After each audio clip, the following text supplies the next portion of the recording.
Hey, good morning, everyone, and welcome to the show. I'm your host, Vic Senese. Nice to spend the day with you, or the morning with you, at least the next hour with you. Hey, if you're watching us live, you're watching us on YouTube, LinkedIn, Facebook, X, and Kick. Welcome to the show. Hey, you YouTubers, you did it. We went over the 3,000 mark for subscribers. Really appreciate all that help you're giving me, so keep it up. If this is your first time checking us out, be sure to go to my website at UroNurse.com. Best place to see more about the show. Also visit my other great podcasts that I've got going. I've got 5 of those now. And also visit the people who help make all this happen, our sponsors. We've got over 158 episodes. This is episode 159. All of them are available on the website. Just go and look at all of those. If you've missed some of those in the past, check them out. If you want to listen in your car, no problemo. Go to our podcasting areas such as Apple Podcasts, Spotify, iHeart, Amazon Music, and YouTube Music, where this comes out at about a half hour after the show is in audio format. All of our shows are on there, so you can listen in your car on that long commute. Hey, we got some great news. If you haven't caught on, UroNurse News, our weekday show at 9 a.m. on Monday through Friday, has launched. We're into our our third week going on. And this week we're going to be talking about, these are all short little 5-minute or less episodes, but Americans borrowed $74 billion for medical bills in 2024. Why? Or Tuesday, new studies reveal racial disparities in U.S. cancer survival rates. Wednesday, prostate cancer breakthrough. Enzalutamide preserves sexual function longer.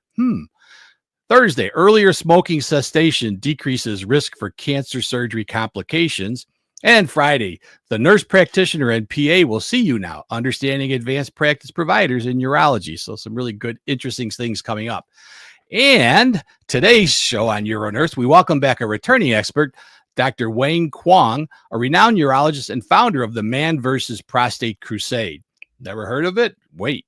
Dr. Kuang is dedicated to raising awareness in benign prostatic hyperplasia and its serious impact on bladder health, sexual function, and overall quality of life.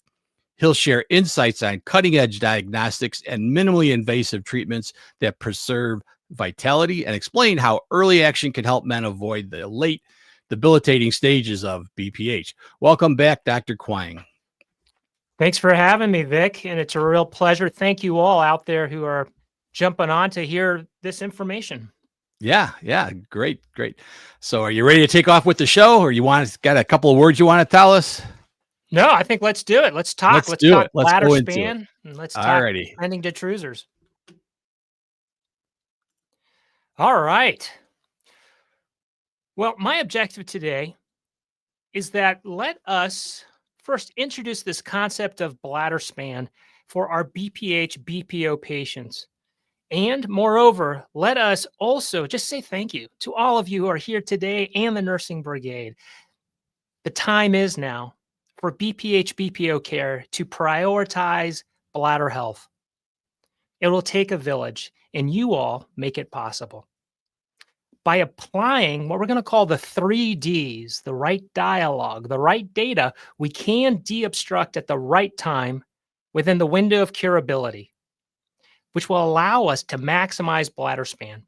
And so our mission together is to empower our men with the guest experience, the healthcare experience, to make the best decisions even faster by highlighting that bladder health is at risk when we choose to not make a definitive decision about taking care of our prostate.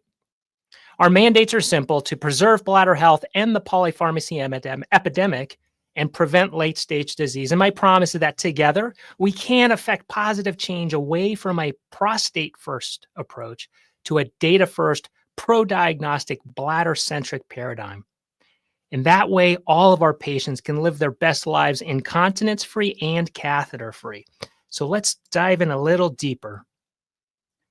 Along with the brain, the bladder is the only other major organ we cannot transplant because of all of its physiologic wonders. Think about the low pressure filling, the volitional voiding that requires the highest level of coordination between the urethra, the pelvic floor, the sphincter, the urothelium, afferents, efferents, pontine micturition center, prefrontal cortex. We are defenders of this detruser. We protect this amazingly end organ that is solitary and needs our help. Moreover, hey, Vic, just real fast, I think I just lost you, but I'm going to try and bring you back. Can you hear me? I'm here. I can hear you fine. Okay, perfect. Everything looks good.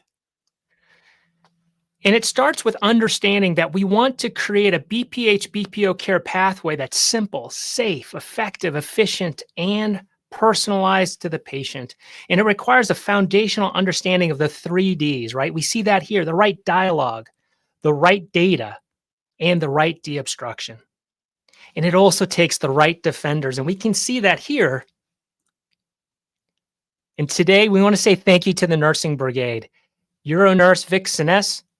We see Bethany Vitsky, Glenda Wilkinson, Alex Hughes, Shirley Lee, Diane Newman, Ariana Rudd, Vicki Clark, Wanda Wilt, Dave Nicholson, all these individuals that I've met and been inspired by. These nurses, the nursing brigade, as we started this campaign to save more bladders in the year 2022. And we could not do it without you all. Because we all unite on this battlefield of male LUTs, where bladder dysfunction sits at the very center of this complex web of etiologies, from primary bladder disease like aging, as well as secondary bladder diseases like benign prostatic obstruction. It is because of this complexity that there's always diagnostic uncertainty that needs to be illuminated with the data of diagnostics so that bladders are not left behind in the shadows. Because we need to maximize bladder span. We all know lifespan, right? The total years lived. We understand health span, years lived in good health. And for urologists, sex span, years lived with optimal sexual vitality. And now I introduce bladder span, the years lived with optimal detruser function. We need to recognize the right data, the right dialogue is critical for us to achieve this fact of optimizing bladder span. And it starts at the table of shared decision-making 3.0. And that's where the bladder is invited to have a seat at the table of shared decision-making as an equal stakeholder. But yes, there's one huge problem. No one speaks the language of bladder. But that's why we use diagnostics as the translator and the emissary to ensure that its preferences and values are communicated, integrated into management choices. And one clear message we need to express is that BPH BPO is relentless. Trust the truth of cystoscopic findings of trabeculations, cellules, and diverticuli. Trust the truth of the underlying cellular mayhem as we see benign prostatic obstruction progress to detruser underactivity. Bladders can endure this assault for only so long before they reach a tipping point. The classic study, Kaplan, 2020, 50,000 pressure flow studies. As men age, that prostate grows tighter and we see the flow slow down. And as a result, the bladder compensates with rising pressures up to about the age of 62, after which it begins to fail and decompensate. Using these data, as well as a criteria of a maximum flow rate of less than 10 cc's per second and a missed indication age of 45, we magically see this window of curability, which prompts us to think, hey, how do we intervene within this window at the right time before the onset of damage or before the damage is irreversible? To maximize bladder span, we are going to need a battle plan. And it starts in two parts, with an evaluation that starts with counseling, triaging, as well as obtaining a bladder health baseline that enables us to blend the trifecta: prostate size, prostate shape, detruser function, and we blend that with shared decision-making 3.0. And a lot of this we dive into our ManVsProstate Manifesto that's on Amazon and has been very helpful for a lot of folks. And for us to understand bladder span, we need to be able to recognize the signs and symptoms that patients and bladders experience right? It's much more than just the annoyance of slow flow, intermittency, hesitancy of benign prostatic obstruction, but it's the annoyance, the anxiety, the exhaustion of urgency, frequency, nocturia that we see with an overactive bladder detrusor overactivity. It's the shame and embarrassment of urgency incontinence where a man stains his pants. It's the terror of being unable to pee, retention. It's the despair involved with a failing and dead bladder. We must also acknowledge that there are huge knowledge gaps that we have in men. Cleveland Clinic 2025 looked at 200 some guys that they interviewed. Half believe that the prostate has nothing to do with causing bladder damage or kidney damage.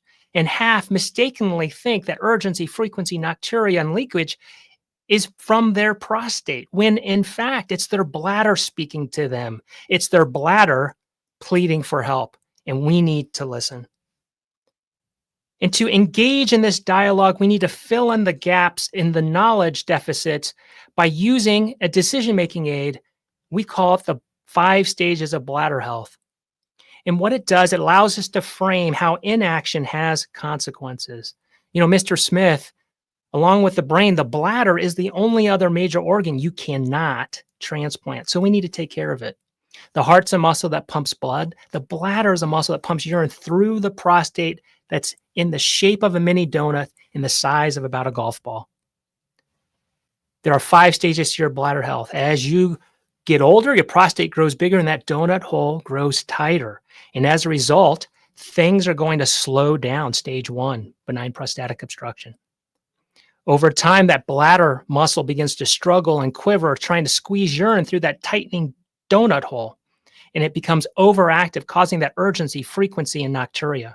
If we don't take care of it, the bladder will act out like a rebellious child and squeeze without your permission, causing you to leak urine down your leg. And if we really don't take care of it, just like the heart can have a heart attack, the bladder can also suddenly stop working and you show up in the emergency room needing an emergent catheter.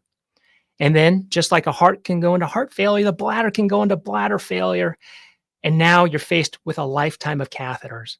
Worst case scenario, the heart can always still be transplanted. The bladder's not so lucky.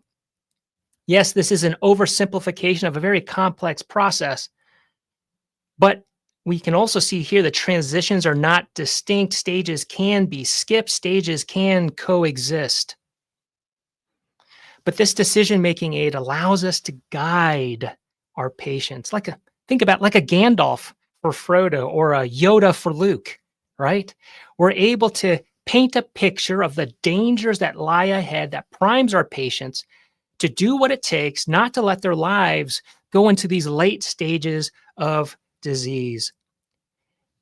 Because we all know too well that inaction has consequences. And we know this from this 2005 study from the UK, looking at 141 patients with bladder outlet obstruction defined by multi-channel urodynamics, which showed that the insidious consequences are far more than just a decrease in maximum flow rate and contractility. But the real ramifications on Bladderspan are the 100% increase in stage 2 detrusor overactivity, a 50% increase in stage 3 urgency incontinence. And now 7 men have been progressed into stage 4 retention when there were none at the beginning.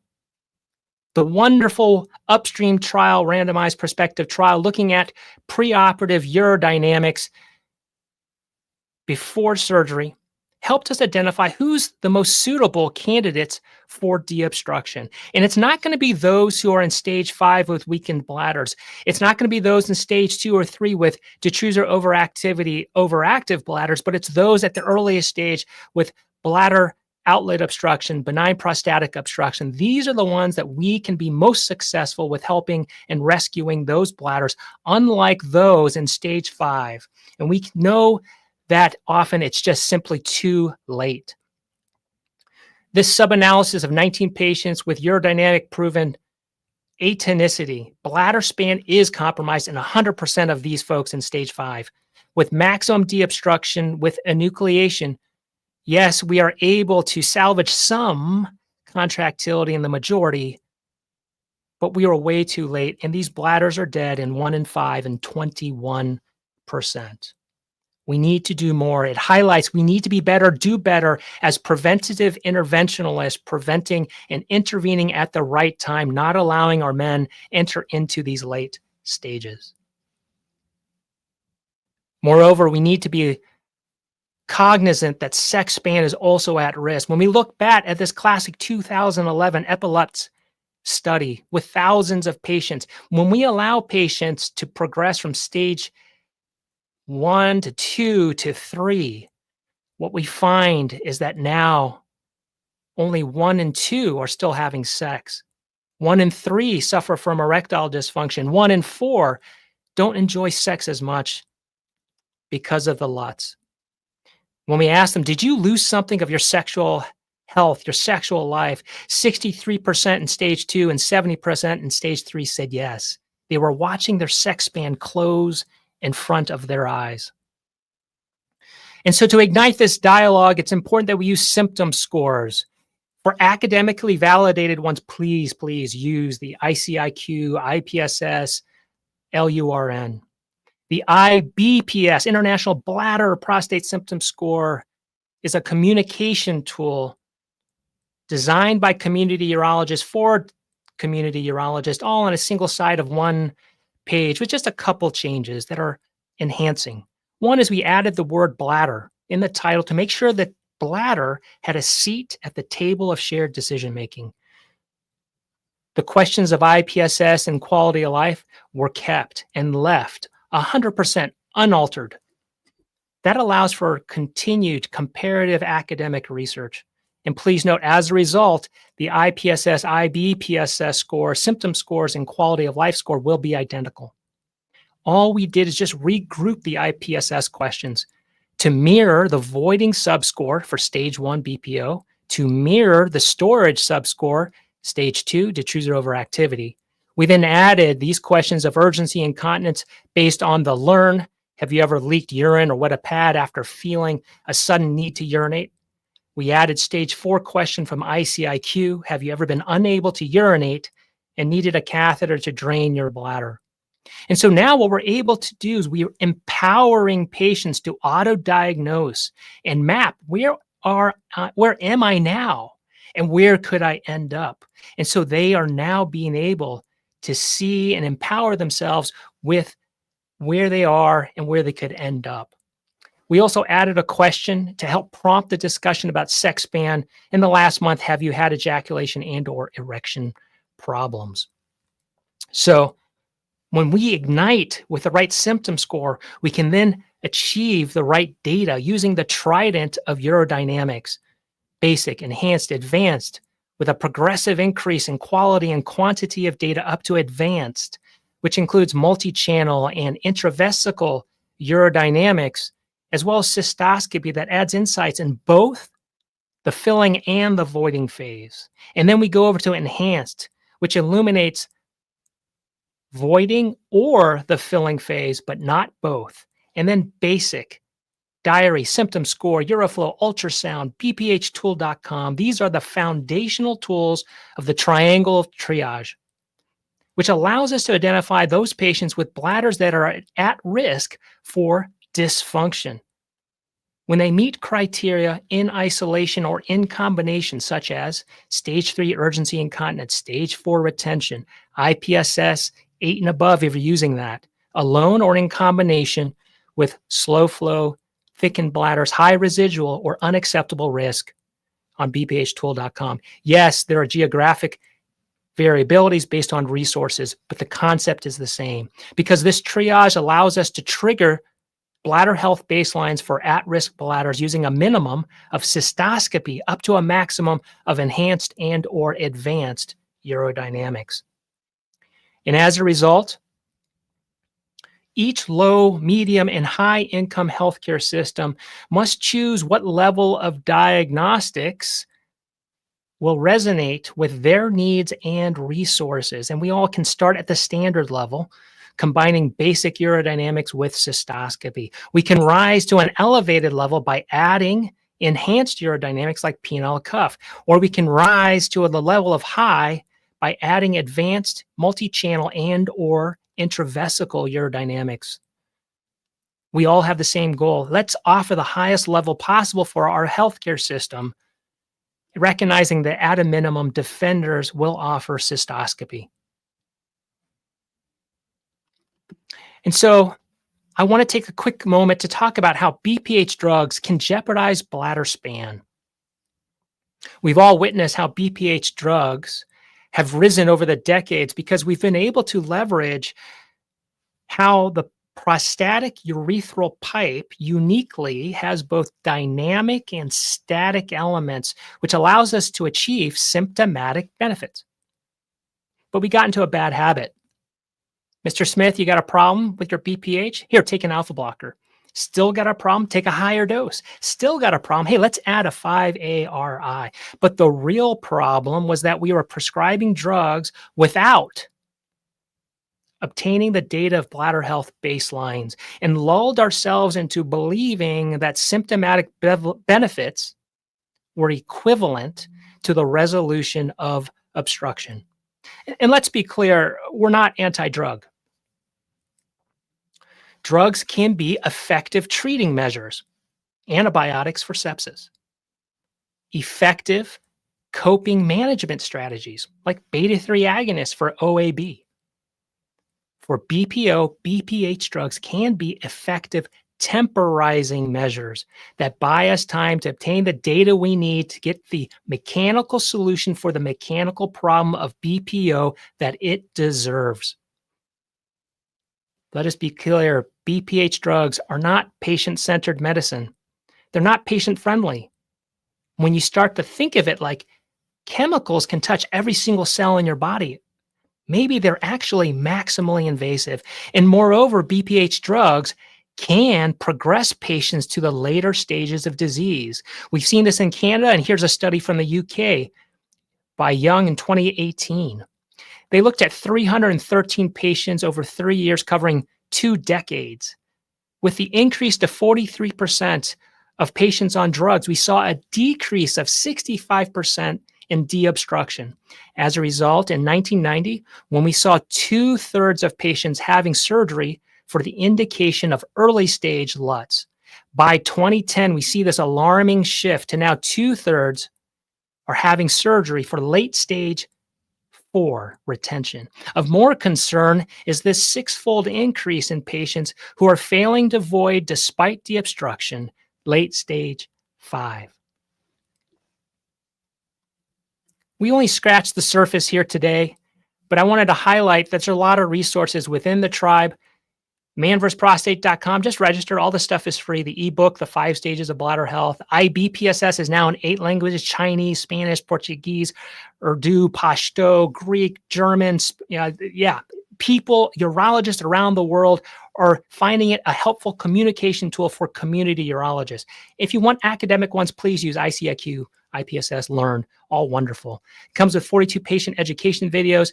And of course, check out the manifesto on Amazon. It's been a lot of help for a lot of people and maybe have some value for you. But I wanted to gift you guys and end with a mnemonic, which I hope will put this all together, that you can hopefully take to your care or for yourself. Remember that because of incontinence, he stained his pants. Stages. The 5 stages is a linguistic decision-making aid that helps frame how inaction has consequences. Yes, the bladder is not transplantable, so let's take care of it. Use the analogy of the heart attack, heart failure, as you see fit, really to make Bladderspan more familiar and more relatable. Ignite patients with symptom scores, whichever one works for you, and helps them deeply engage in their care. And remember, patients need to hear it from us. It is not okay for them to live with moderate to severe urgency, frequency, nocturia, incontinence. Don't forget sex span, erections, ejaculation. That's also at risk.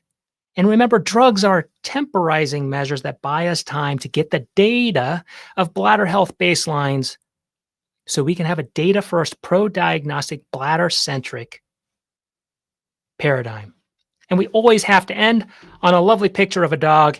And I'm just going to go and just have some final comments as we break away from these slides. Perfect. Thanks, Vic. So just to summarize, let's go. Let's go maximize bladder span. By combining the dialogue of the stages with the trident of urodynamics, we can triage. We can obtain the data of bladder health baselines. We deobstruct at the right time within the window of curability to extend, to maximize the number of years of optimal detrusor function, optimal bladder health.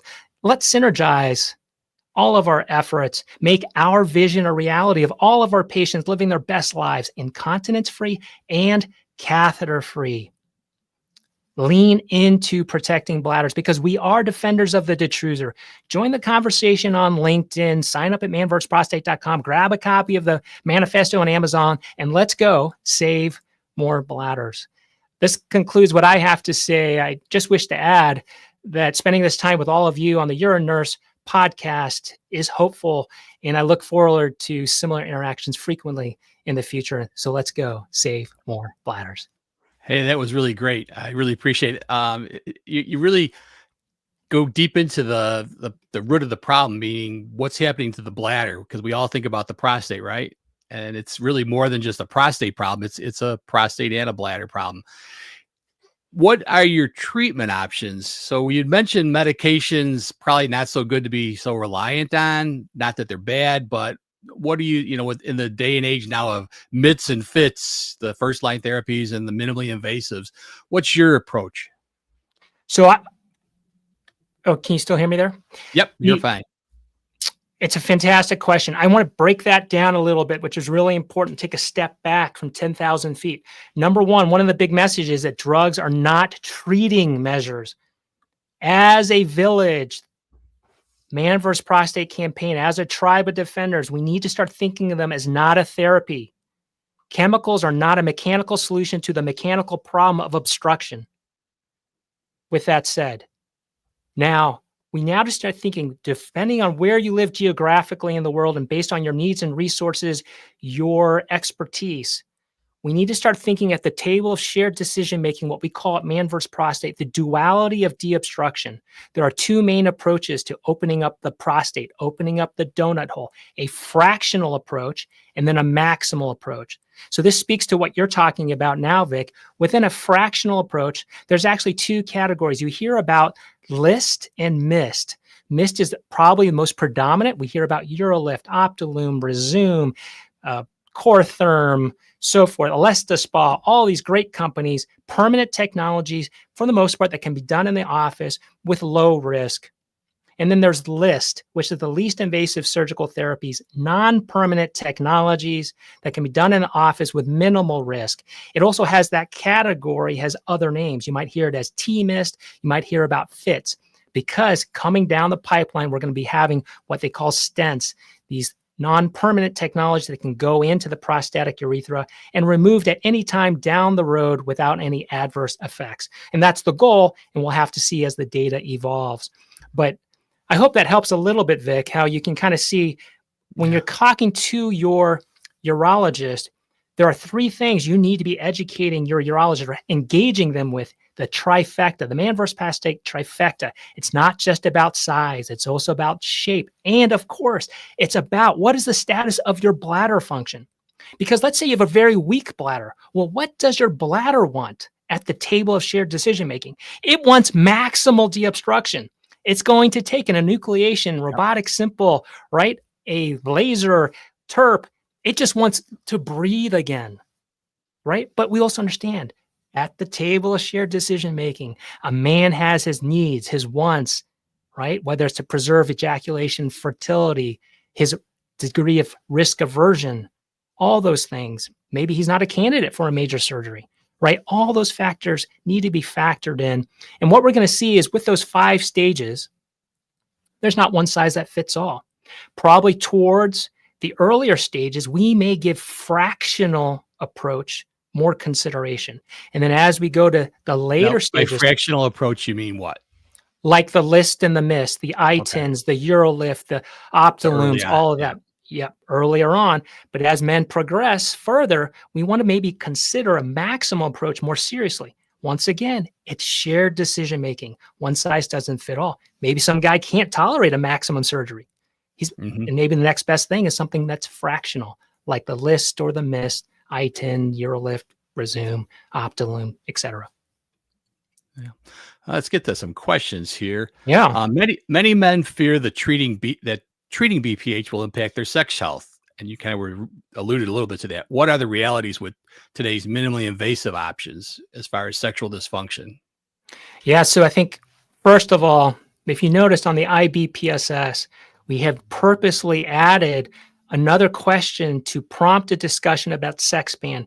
It was very strongly wanted on LinkedIn by the Italian brigade and the Colombian brigade from South America, because the prospect of losing one's sexual performance is a strong motivator in very many cultures. And so it's very important, as I showed on that graph, right? We see that as men progress stage 1, stage 2, and stage 3, right? We see 1 in 2 men are no longer having sex. 1 in 3 men have erectile dysfunction, and 1 in 4 don't even enjoy sex that much because of their lower urinary tract symptoms. And I think we need to do more research on stage 4 and 5, especially. I mean, it's frightening to me to think about. Obviously, it's really hard to have sex with a catheter in your penis. Of note, interestingly, there are reports of guys, you can put a Foley plug, wrap your penis back onto your, wrap the Foley catheter back onto your penis, and then put a condom over both to allow for penetration with a catheter. I mean, that's very extreme, but it has been reported. And what we're seeing, once again, that progression from a fractional approach to a maximal approach, we're able to say, look, as you, with fractional approaches, we're able to do a better job of preserving ejaculation and erections. And I think that's the general message. Once again, one size doesn't fit all. Working with your urologist, presenting what are your preferences and values, making sure you're using diagnostics to hear what are the preferences and values of the bladder, and then looking at the resources in your healthcare system and the expertise of your urologist. And that's going to help you navigate how to preserve your sex span, how to maximize your bladder span. Yeah, that's great. Another question that came in here. Earlier surgery for BPH will have a better outcome. I think that's kind of where you were alluding to, right? Absolutely. I kind of showed that slide. There's actually a couple other slides, but I didn't want to go too deep into the academic hole. But yeah, so we showed that earlier intervention, there's a Flanagan study, a randomized prospective trial showing, yes, earlier intervention, that decision first to intervene is important, but also intervening earlier is important. And we saw that diagram of the window of curability, right? We want to intervene before the onset of damage or before the damage is irreversible.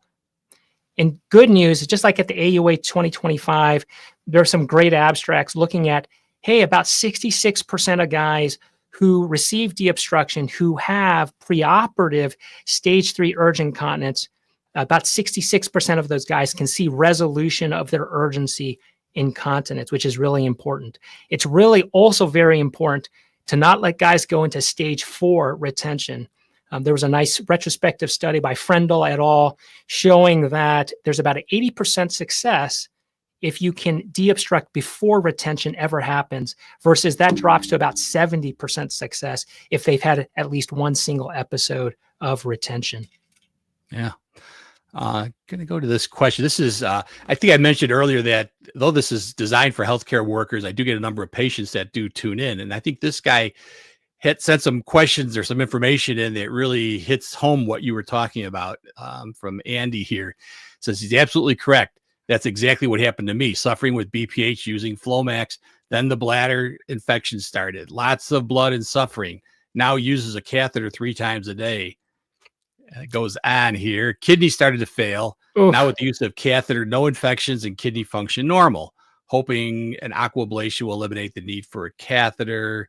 And he puts down his retention rate now is 450 cc's. But I mean, this really drives home what you're trying to tell us. We got to intervene. We can't just ignore this problem. This is that guy who went on to stage 5. Yeah, exactly. But I also want to say, look, there's hope still with maximal deobstruction. Like I showed on that last slide. Was it Alan? I forgot what his name is. Andy. Andy. Make sure you take the time and don't let them just pass you off, because we know that with maximal deobstruction, there's still some hope, right? About 80% of those guys were able to. He had mentioned that he was looking at aquablation, which would be one of those maximum. Perfect. That's a great option. Aquablation, enucleation, all of those. But so there's still hope, and we're going to be sending you positive thoughts and energy, because I know you've been through a lot. You've been on a huge adventure and journey. And I think that with the right urologist, the right data, the right dialogue, and something I'm going to share with all of you who might be patients out there, it's really easy. It comes down to 4 words. When you're in there with your doctor at the first visit, hey, doc, hashtag, what about my bladder? Start there. Allow those 4 words to ignite a conversation, because, wow, that's a great question, Mr. Smith. Well, how are we going to know more about it? With data, with a minimum of basic urodynamics plus cystoscopy, depending on the resources, get an elevated level of evaluation with, for example, a penile cuff, or even the highest level if they have access to multi-channel and or intravesical. Yeah. And even go to your site and download that information, bring it with you to the site. You can do the IPP, the prostate score, right before you even get to the doctor's office. Hopefully they'll do one, but if they don't, say, hey, doc, what's this mean? No, it's great, because you can go, hey, look, I'm already here. I don't want to get here. Or, hey, doc, for example, for Andy, he was already in stage 4, right? Yep. And he's going to be telling, hey, doc, I fear I'm already in stage 5. Yep, absolutely. Let's do something. So much more powerful as a communication tool, as an igniter for both patient and provider, to help all of us be defenders of the diffuser to save more bladders. Yeah. And as a physician, are you offended at all when people bring in this information from YouTube and Google and, what now ChatGPT? I think people should be proactive in their care. You've got the most to lose. I think it just has enhanced things, right? Because now we're meeting at a higher level of understanding, which is so important, right? When 50% of urologists are burning out or burnt out, they don't have time. So actually you're helping them, and you're helping each other be partners, standing shoulder to shoulder on the battlefield of male LUTs to help you navigate together to look at all of your options.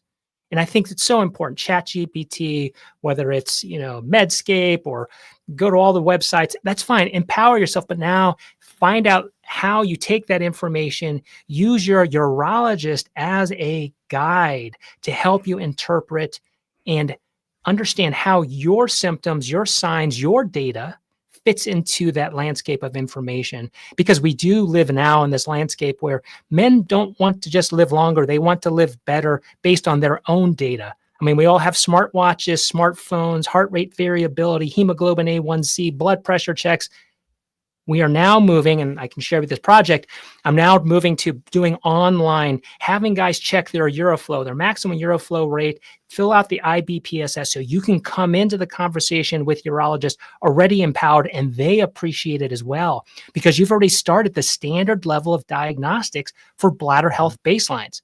You've done a lot of that basic urodynamics, and they just have to add cystoscopy or enhanced or advanced. So these are exciting times in this golden era of BPH, BPO, bladder health, diagnostics, and therapeutics. I like that term you used too, Bladderspan. Well, yeah, it just came to me. I took a month off on LinkedIn, and I was just sitting there like, man, we need something that makes sense. People understand lifespan, health span, right? And now hats off to Doctors Mohikera and Bawa for talking about sex span. But bladder span's equally important, because it's not transplantable, that organ. You only get one chance at it. Yeah. Now, with that, let's give a big shout out to all the defenders of the truth at USC, right? They did the first transplant. It's not fully functional. They didn't connect all the nerves, but it is vascularized, and it can fill. Long-term studies obviously are needed. But in the big picture, we're not there yet. We could get there one day, maybe one day, 3D printing bladders. Someone brought up on LinkedIn, hey, based on imaging, if we all had stored images of our healthy bladders, maybe one day we could just print it up in case we needed another one. Who knows? It's a crazy new world. All right, we got some more questions coming in as we were chatting here. Diane Clowers said, would CIC, intermittent catheterization, be worth considering in a patient with stage 4 retention and overflow leaks, as well as many medical issues that prevent surgical intervention? Would that be an acceptable alternative to an indwelling catheter? I would say definitely, but I'd like to get your opinion. Well, several things there. Look at all your options. Don't forget about suprapubic tubes. Don't forget about, like CIC, indwelling Foley catheter. Where are they at? What's the condition of their body? The condition of their tissues at the tip of the penis, right? Are they having erosions? A lot of factors. Talk to your urologist. More importantly, get some data about what's going on with the bladder function. What's the capacity? How is it filling, the compliance, contractility? What's going on? Is it hypocontractile? Is it acontractile? So atonic. All those factors need to come in. So once again, let's go back to the basics, the right dialogue, the right data, which then can dictate whether or not deobstruction is an option. Also recognize with this new category of list, also called T-MIST or FITS, there are options coming down the road that may allow for folks who may be too frail, right, for a not major procedure, anesthesia, et cetera. Exactly. So my biggest message is hope, and to get data, look at all your options, have the right dialogue and data, and I think that'll help guide you. I think from a nursing standpoint, when we see patients with long-term Foley catheters, we just see all these issues with the, bags turning purple from contamination with certain organisms, and it's the smell, and it's just a bad lifestyle choice that in my career, I would always offer patients, if they were capable, had 2 good hands and a functioning brain, to try self-cath, see if it's at least worth trying, because there may be some intervention necessary until you're able to go on and have hopefully a procedure done. But wearing a catheter is not a great lifestyle. I would also probably agree with you, Vic, that many men are surprised once they start doing self-cath. You had 40 years of experience and you know how to teach it and guide it and counsel it. A lot of guys are surprised. Oh, wow. I'm just so glad I have an option that doesn't make me smell, and I can at least function to some degree and bide my time, right? Because catheters, whether it's a suprapubic tube, and just so you all know, that's where a tube is placed with a small surgical procedure through the lower belly into the bladder that can then also be changed out intermittently. But yes, I think it's something that we all can think about, because as you said, with a indwelling catheter, it's not much of a lifestyle. No, right? it's a bad lifestyle. It's not even a choice. It's just not a lifestyle. It's just hard. I mean, it's terrible. It's a temporizing situation at best for most people. You would hope.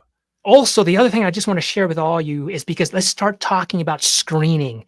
All these things we just talked about for Adam, so forth, these things are preventable. So right now, if you're watching from the National Health Service in the UK, please put out that petition that I was talking about on LinkedIn to the Parliament. Have a conversation. Every low, medium, high healthcare system, let's think about bladder health screening starting at some time within the age of 45 to 55. We're already doing it, right? For prostate cancer, which affects 1 in 8 men. Colon cancer affects 1 in 23 men. We've been talking a ton about bladder cancer affecting 1 in 28 men. Why aren't we talking about it for male LUTs, BPH, BPO, that can affect 1 in 3 men starting at the age of 65? And we can do it now with all the modern technology. Let's do symptom scores and urine flow rates to screen men starting at the age of, pick a number, 50. Yeah. Okay. And treat this sooner than later. We'll get the data sooner to determine the right time. So a lot of people say, hey, you want to do surgery early. Earlier, because we don't want to be too late. But for every patient, bladder, physician, healthcare system, there's a sweet spot, which is the right time. And every healthcare system needs to figure that out as we balance what we call the 4 elements of good health policy: economic sustainability, preserving a man's vitality, treatment durability, and of course, that window of curability. And I think some men don't realize, some are afraid to come in to see the urologist, but real simple tests like a urinalysis and a post-void residual, which can be done ultrasonically, so there's no catheter insertion.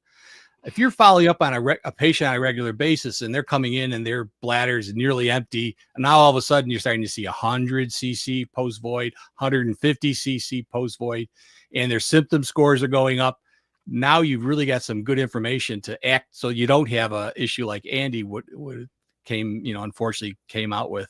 And we see a lot of Andys out there. Right. And I think Andy illustrates.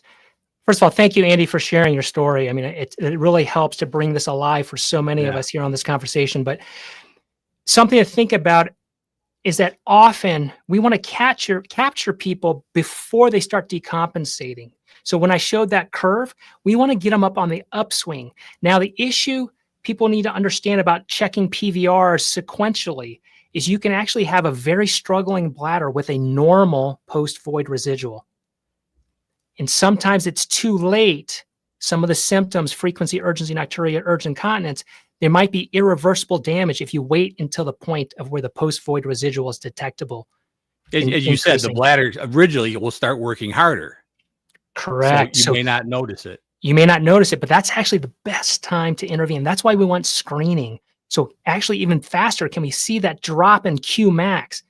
Another thing we all need to think about, why do we use this criteria of less than 10 cc's per second? And then call 10 cc's to 15 cc's per second equivocal.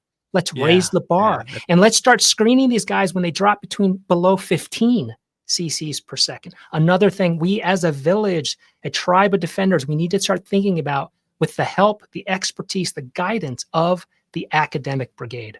And again, as you're talking about that post-void, the speed of flow, Euroflow, that's another there's no pain involved in that. They've got simple tests to do these things.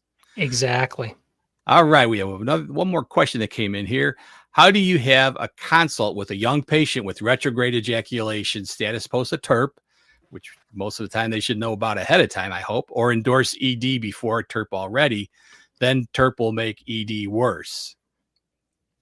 I think mostly it doesn't cause erectile dysfunction, but the retrograde ejaculation, yes.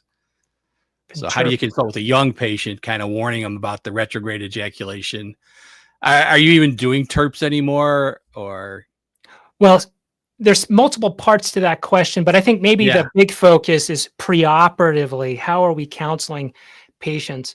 I think it's important, especially when they're young, understanding their fertility needs, understanding the importance. This is sometimes minimized, the importance for some men to be able to see their ejaculate come out of the tip of their penis with adequate volume. It really speaks to their manhood, their masculinity, their virility, which is really important in certain countries, certain cultures around the world. I think it's important to know that now we have an enhanced understanding of the mechanisms of ejaculation. And now for most technologies, there are modifications for the surgeries, whether it's TERP, whether it's lasers, whether it's enucleation, whether it's aquablation, with variable success, but work with the expertise of your urologist and make sure, once again, the right dialogue, make sure you're expressing your preferences and values and the importance of ejaculation. That's why it's important that we put that question on the IBPSS. We wanted to make sure that someone, somewhere, the word erection and ejaculation got put on the plate, on the table of shared decision-making.